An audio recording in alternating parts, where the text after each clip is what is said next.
When we discuss strains and sprains and how to prevent them, you automatically assume we'll be discussing safe lifting.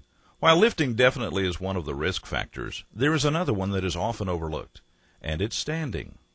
When people stand for prolonged periods, particularly on hard surfaces, it's not unusual to hear complaints of foot, knee, hip, and back fatigue and pain. While some of this is related to footwear and work surfaces, much of this is related to how people choose to stand. For this to make the most sense, it helps to understand a bit about how your back works. The pressure on your back and the amount of work your back has to do when you're standing is directly related to the position of your upper body. Believe it or not, your upper body is a load that you have to lift all day long. When you stand for prolonged periods with either your body leaning forward or back, it is perceived by your back as a lift, regardless of whether or not you're actually picking something up with your hands. As far as your back is concerned, you are picking something up. It's your trunk, your arms, and your head. That's a lot of lifting. The average person doesn't realize this, and I certainly don't mean to be offensive when I say this to people, but our upper body is a load. I mean, we hear about people hurting their backs when they're bending over to brush their teeth, or they're bending over because they're sneezing. And in fact, what they're lifting is the weight of their head and their arms and their trunk. It's actually a load. They've done studies where if a person's just standing up and they bend over just a little bit, it increases the pressure on the back by several hundred pounds.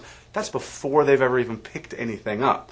So what I try to get people to think about is when you're going to pick something up, don't only focus on what you're putting into your hands, focus on the position of your upper body and how much of that is becoming part of the lift.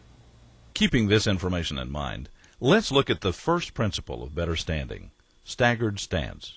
You can perform this example after the training program. It's fairly simple. First, stand up. Now, look down at your feet. Many of you will see that you are standing with your feet in line with each other. This is natural for most people. But the problem is, when you stand like this, there is no support in front of you and none behind. Any movement you make with your upper body, forward or backward, is actually a lift being performed by your back. Lean your body slightly forward and slightly back and get an idea of where you feel this. Most people say they feel it in their backs. Now, stagger your stance. One foot slightly forward, one back. Now, lean your upper body forward and backward and see where you feel it. Now it's on the legs. The majority of the weight that was on your back when you stood like this has moved from your back to your legs. You don't have to exaggerate it, but a slight staggered stance will take a great deal of